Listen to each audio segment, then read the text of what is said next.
Les âges des femmes, cycle 1, cours 1, la jeune fille.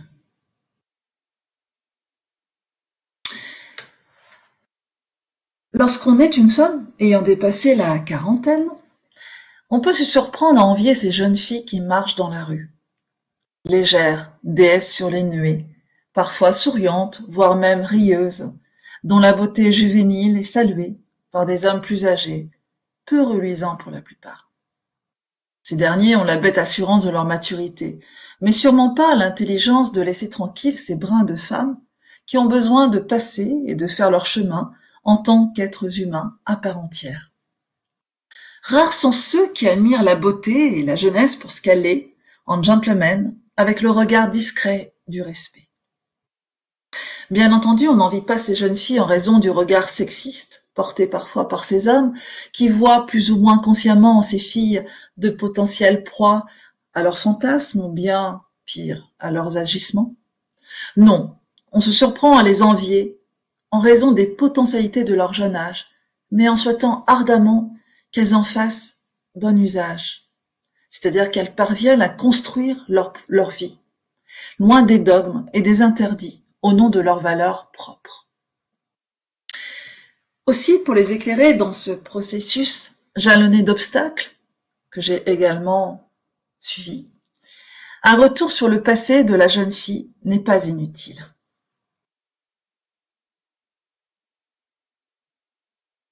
Anecdote préliminaire.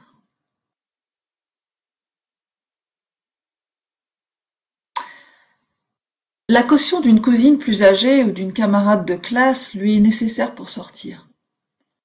Elle n'a jamais eu le droit d'aller à une surprise party. Elle a dansé pour la première fois au bal du carnaval sous la tente installée place des Belges et sa mère l'a surveillée depuis sa chaise. Ce retour biographique est celui d'Annie Ernaux, prix Nobel de littérature. Elle aussi a été une jeune fille ayant peine à s'émanciper des interdits et qui a dû conquérir au forceps son indépendance, à l'instar d'autres avant elle. Par exemple, la philosophe et écrivaine Simone de Beauvoir, qui écrit dans Mémoire d'une jeune fille rangée la chose suivante. Un jour, comme je travaillais, assise devant le bureau de papa, j'avisai à portée de la main un roman à la couverture jaune, Cosmopolis. Fatiguée, la tête vide, je l'ouvris d'un geste machinal. Je n'avais pas l'intention de le lire, mais il me semblait que, même sans réunir les mots en phrases, un coup d'œil jeté à l'intérieur du volume me révélerait la couleur de son secret. Maman surgit derrière moi. « Que fais-tu » Je balbutiai. « Il ne faut pas, dit-elle, il ne faut jamais toucher aux livres qui ne sont pas pour toi. » Sa voix suppliait, et il y avait sur son visage une inquiétude plus convaincante qu'un reproche. Entre les pages de Cosmopolis, un grand danger me guettait. Astreinte aux préjugés et aux lieux communs, Simone de Beauvoir, jeune fille au début des années 20, n'échappera pas au contrôle familial sur ses lectures. Il n'y aura pas chez elle seulement contrôle de ses lectures par sa mère, comme d'ailleurs par son père, puisque celui-ci va s'indigner qu'elle lise à l'âge de 12 ans les Trois Mousquetaires. Il supprimera même les pages de certains livres. Non, il n'y aura pas seulement contrôle sur ses lectures, mais aussi intrusion dans son journal intime qui a été lu par sa mère. Étymologie. Afin de tenter de saisir une première image de la jeune fille, je vous propose d'avoir recours à l'étymologie, cette science de la jeunesse des mots. Nous commencerons tout d'abord par les définitions courantes du dictionnaire. Alors, il y a deux spécificités qui caractérisent la jeune fille. Une caractéristique biologique, elle est une fille pubère, selon le petit Larousse, elle est de sexe féminin, elle est jeune. Et une caractéristique sociale, disons statutaire, elle n'est pas mariée. Nous irons plus loin avec le dictionnaire étymologique de la langue française. Celui-ci nous rappelle que l'expression jeune fille date du XVIe siècle. Il est utilisé pour dire fille à marier. La jeune fille n'est plus un enfant, mais elle n'est pas encore une femme. Elle est dans un état transitoire et se distingue par les potentialités de son âge. Elle se distingue en effet par sa jeunesse et un débouché clairement exprimé, qui est d'ordre matrimonial, elle est à marier. Ce que la société lui commande d'éviter, c'est de rester fille, c'est-à-dire de rester une vieille fille, de devenir même une vieille fille. car de la jeune fille à la vieille fille, il n'y a qu'un pas. Si l'âge passant, aucun homme ne se bouscule pour lui demander sa main et ne souscrit à la temporalité longue des fiançailles chastes préalables. On retrouve cette hantise de ne pas être marié et surtout de ne pas marier ses filles, par exemple chez Jane Austen, où c'est la mère qui incarne cette responsabilité avec toute l'angoisse qui l'accompagne. La vieille fille est véritablement la figure au poussoir qui est sortie du marché de la séduction, qui échappe à cause de son âge au champ du désirable. Elle apparaît traditionnellement comme dépourvue de statut, comme une figure non liée, privée de la reconnaissance sociale. Dans l'ordre traditionnel des états de femmes qu'a analysé la sociologue Nathalie Heinisch, seules les femmes mariées, et notamment mères, avaient tous les honneurs. Alors quels sont les traits distinctifs de la jeune fille ? La jeune fille renvoie à un stéréotype qui a été forgé au XIXe siècle essentiellement. Il aurait disparu, semble-t-il, contrairement à celui de la garce, de la sorcière, passé dans le langage courant. Il nous arrive cependant de pouvoir, au fil d'une conversation, entendre « Alors, jeune fille, comment allez-vous » Effectivement, cela peut naître aussi d'une forme de sexisme bienveillant, surtout lorsque la jeune fille, en l'occurrence, est devenue une femme depuis belle lurette et qu'elle n'a plus l'âge donc d'être une jeune fille. Selon Charles Danzig, la jeune fille était un être de sexe féminin situé entre 16 et 20 ans. Je le cite, « On ne sait pratiquement plus, sauf sans doute dans quelques familles de la bourgeoisie conservatrice, ce que veut dire l'expression jeune fille. Et si on l'ignore, cela vient de ce que l'idéal, qui a présidé à sa création, n'existe plus. Une jeune fille, si je devais tenter de la définir un tant soit peu, était un être de sexe féminin, situé entre la post-adolescence et la toute première jeunesse, entre 16 et 20 ans, qui était réservée, discrète, bien élevée, obéissante, de préférence pieuse, et surtout vierge. Et là, nous voyons effectivement que 3 spécificités principales sont définies par Charles Danzig, sont précisées. Elle est bien éduquée, elle est bien élevée, elle est vierge. Alors, première spécificité sur laquelle nous allons nous arrêter quelques instants, elle est bien éduquée. La jeune fille est modelée par l'éducation qu'elle reçoit. Mineure sous la tutelle de ses parents, en attendant le passage vers une autre tutelle, celle de son mari, elle bénéficie, dans le meilleur des cas, d'une éducation, mais une éducation qui vise à servir directement son destin de femme, autrement dit d'épouse et de future éducatrice de ses enfants. Elle est corsetée par les conventions qu'elle doit respecter sous peine de déchoir aux yeux de son entourage. Elle est brimée par les préjugés et par cette conspiration du silence qui est comme organisée par les adultes afin de taire ce que l'auteur de l'amant de Lady Chatterley, D.H. Lawrence, a nommé le sale petit secret, c'est-à-dire le sexe. Dans l'idéal de la jeune fille, nous observons qu'il n'y a pas de place non plus pour la dysphorie de genre. Au contraire, il y a une mise en équation entre son sexe de naissance, le sexe social et l'orientation sexuelle afin que l'individu coïncide parfaitement avec les contraintes de son genre, avec les attendus de son environnement. D'où l'importance majeure de l'éducation dans ce formatage progressif.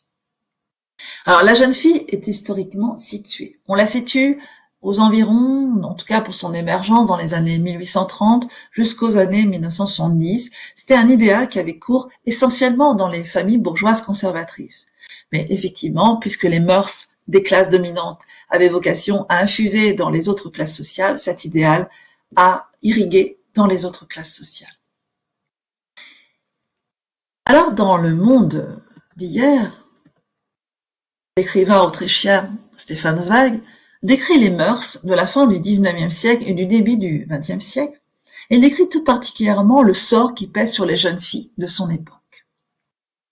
Il décrit ce destin en ces termes.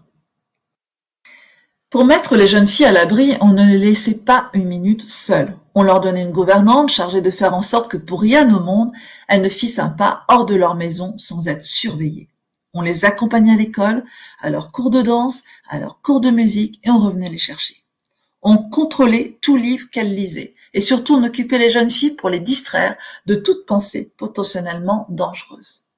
Elles devaient pratiquer le piano, apprendre le chant et le dessin, et des langues étrangères, et l'histoire de l'art, et l'histoire de la littérature. On les cultivait et on les surcultivait. Vous le voyez, La jeune fille ne dispose ni de son espace, ni de son temps. Elle est une mineure sous surveillance qui se livre, certes ici, ce qui peut paraître séduisant, puisqu'elle se livre à des activités littéraires et artistiques, mais ceci au prix d'une censure préalable, notamment de ses lectures. Le « on » renvoie à une communauté d'adultes anonymes, à la société représentée par les parents, la famille, la religion. Elle a des devoirs sociaux, mais pas de droits personnels, et encore moins d'intimité. La culture ingurgitée est une culture filtrée. La culture dont on l'engraisse comme une oie agavée est transmise non pas pour qu'elle soit en mesure d'exercer son intelligence, de développer ses facultés, et donc d'avoir tous les outils, toutes les conditions, tous les prérequis pour prendre en main son propre destin. Non, cette culture qu'elle ingurgite est faite pour augmenter sa valeur aux yeux de son futur époux et de sa belle famille. La culture constitue ici une parure qui la valorise et augmente ses attraits. Elle crée les conditions nécessaires pour qu'elle soit une épouse estimable et une bonne éducatrice pour ses futurs enfants. Alors cette réalité éducative, on la trouve par exemple en France, sous le Second Empire, lorsqu'on sont créés pour les filles de plus de 12 ans des cours secondaires, qui étaient organisés par l'État. Un savoir réduit à la portion congrue est alors dispensé. Art d'agrément, un peu de français, un peu de langues étrangères, quelques éléments d'histoire-géographie, un peu de sciences naturelles, etc., etc.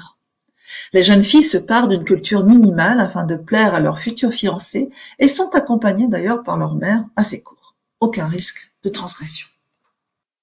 L'éducation à la maison, l'école et la religion semblent vraiment travailler de concert pour limiter les ambitions des filles hors mariage. Dans l'histoire des femmes au XIXe siècle, Françoise Meyer met notamment en évidence le clivage entre l'ambition révolutionnaire, tout d'abord noble, nourrie aux idées des Lumières, et la perpétuation d'usages antérieurs quant à l'éducation des filles, qui échappait encore largement à l'école. Certes, l'encadrement religieux a laissé place petit à petit à un enseignement laïque au fil du XIXe siècle.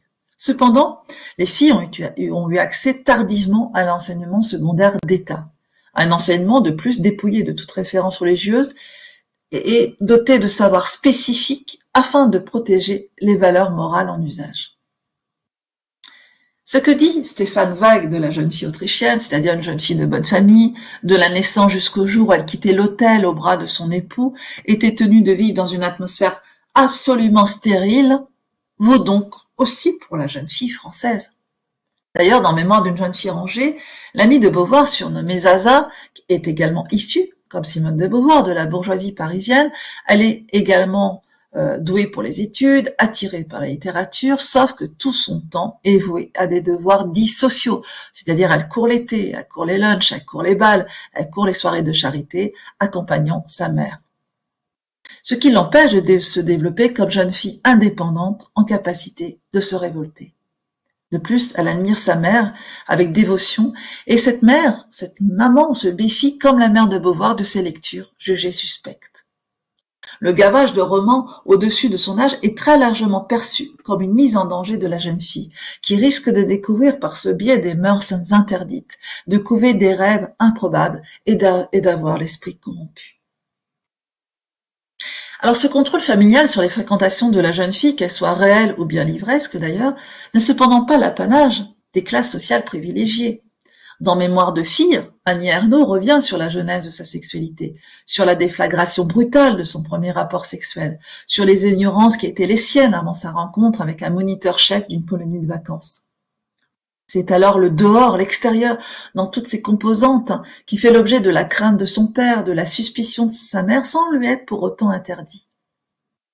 Alors le milieu d'où elle vient, et qu'elle ne cessera de rappeler depuis, est populaire, d'origine paysanne et catholique. Certes, elle a tous les droits dans l'espace familial, notamment dans l'épicerie de ses parents, qui est considérée en quelque sorte comme son territoire, mais ses sorties sont en revanche placées sous étroite surveillance. Deuxième spécificité, la jeune fille est bien élevée, discrète et obéissante. Corollaire et conséquence de la bonne éducation, la jeune fille est discrète, obéissante, bien élevée. Elle se tient bien en société, à l'image de son dos qu'elle doit tenir toujours droit, car le maintien corporel va de pair avec le maintien moral, la maîtrise de ses émotions et de ses sentiments, le respect des usages sociaux, un idéal de décence et de chasteté. On le voit notamment chez Jane Austen, mais aussi dans les manuels de civilité pour jeunes filles, ou les guides de bonne manière dans la société victorienne, notamment de la fin du XIXe siècle, où est distingué ce qui est correct en société et ce qui ne l'est pas.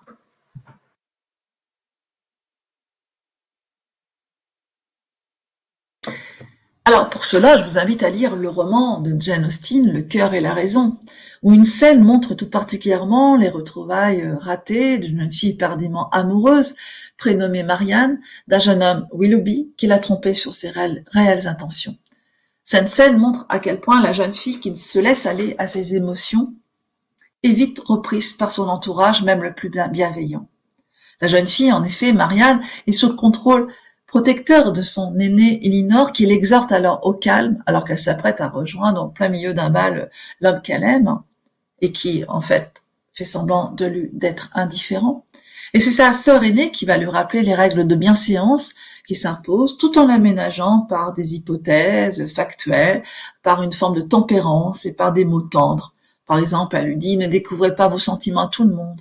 Non, Marianne chérie, il faut attendre, c'est un lieu mal choisi pour des explications. » Passionnée, encline aux grands sentiments, au débordement émotionnel, Marianne souffre tout à la fois de l'indifférence de l'être aimé et de l'oppression d'un milieu qui ne lui permet pas d'obtenir des réponses directement sincères, des réponses franches, posées à un questionnement qui reste tourmenté. La jeune fille n'a alors d'autre choix que de souffrir en silence et d'attendre. Elle n'a pas le droit d'être un sujet de désir et d'exprimer donc ses émotions. Troisième spécificité, la jeune fille est vierge. Mais tandis qu'on s'efforçait de leur donner la meilleure culture et la meilleure éducation mondaine qu'on pût imaginer, en même temps on veillait soucieusement à les maintenir dans une ignorance de toutes les choses naturelles qui est aujourd'hui inconcevable pour nous. La jeune fille est censée arriver pure à l'autel. On le voit d'ailleurs dans les liaisons dangereuses. La marquise de Merteuil se venge en corrompant la jeune Cécile pour la donner non plus vierge, mais libertine à ce vieux barbon qui était son amant et qu'elle souhaite se venger. Effectivement, si vous lisez les liaisons dangereuses de Coderlos de Laclos, ces liaisons dangereuses, ce roman épistolaire commence par une lettre où il donnait à voir une première image de la jeune fille. En apparence, elle est lisse et vertueuse. Cécile sort à peine du couvent pour s'apprêter à être mariée à un homme plus âgé qu'elle. C'est une économie classique dans une société où la pureté de la jeune fille se doit d'être préservée jusqu'au mariage. Elle est en effet ignorante des choses de la vie, profondément naïve. Mais elle sera initiée au libertinage par le vicomte de Valmont après un viol commis au moyen d'un subterfuge. Dans la lettre E1, écrite donc par Cécile, l'image d'Épinal de la jeune fille est d'ores et déjà écornée. En effet, nous avons déjà les traces annonciatrices d'une transgression future par rapport à ce qui est attendu d'elle. Cécile se montre en fait coquette. Elle semble s'intéresser davantage aux bijoux, aux colifichets, aux tissus qu'aux leçons vertueuses de l'éducation religieuse inculquée au couvent. Elle est attirée par ce qu'elle ne connaît pas encore. Elle est destinée d'ores et déjà à être un objet entre les mains des libertins, un objet malléable. Et la future volage révèle à son amie Sophie Cornet une certaine excitation pré-érotique dans cette première lettre. Elle rit notamment de son propre égarement à avoir confondu son promis avec un simple cordonnier.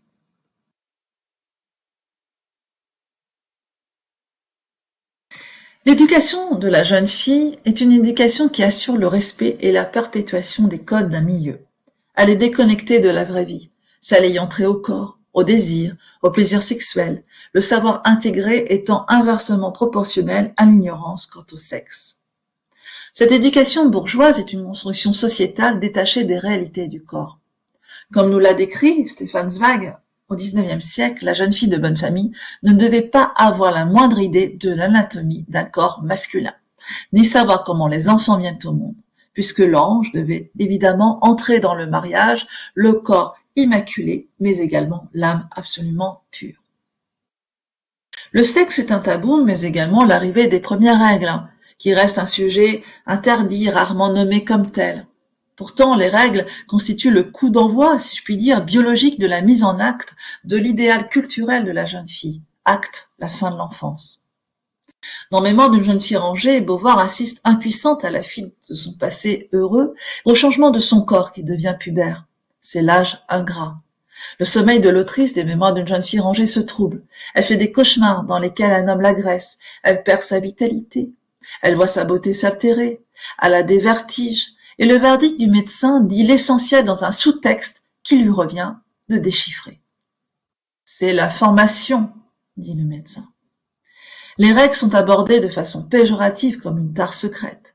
Et l'idée de souillure, que l'on trouve d'ailleurs dès le texte biblique, imprègne les représentations de ce phénomène biologique. Les années jeunes filles renvoient aussi aux premiers émois du désir, qui taraudent le corps sans se fixer sur personne en particulier, sans susciter des images sexuelles très abouties. La rêverie alors s'épanche comme le sang, sans débouché fixe, et se cristallise autour d'une imagerie romantique et légèrement sensuelle. Selon Stefan Zweig, tout est organisé afin que la jeune fille s'aliène la vie. Et écrit-il, cette aliénation a souvent été celle d'une vie entière pour les femmes de cette époque. Nous dit-il, l'ignorance imposée à la jeune fille n'est pas annulée par sa vie d'adulte. La vie d'adulte, qui se réduit à celle de femme mariée, ne contrebalance pas les années précédentes, ne remplace pas l'ignorance par la connaissance. Elle crée les conditions d'une vie qui n'appartient pas à la femme, qui la dépossède de toute liberté individuelle. M'amuse aujourd'hui encore l'histoire grotesque de l'une de mes tantes qui retourna subitement chez ses parents à 1h du matin la nuit de ses noces. Elle sonna le tosquin, déclarant qu'elle ne voulait plus jamais voir l'être abominable à qui on l'avait mariée, que c'était un fou, que c'était un monstre, car il avait très sérieusement tenté de la déshabiller. Ajoutant qu'elle avait eu toutes les peines du monde à se sauver de ce désir évidemment morbide. L'anecdote ici a de quoi faire rire ou sourire. Mais en tout cas, elle rend compte de l'étendue de l'ignorance de la nouvelle mariée qui recherche la sécurité du foyer parental après le choc émotionnel de la nuit de noces.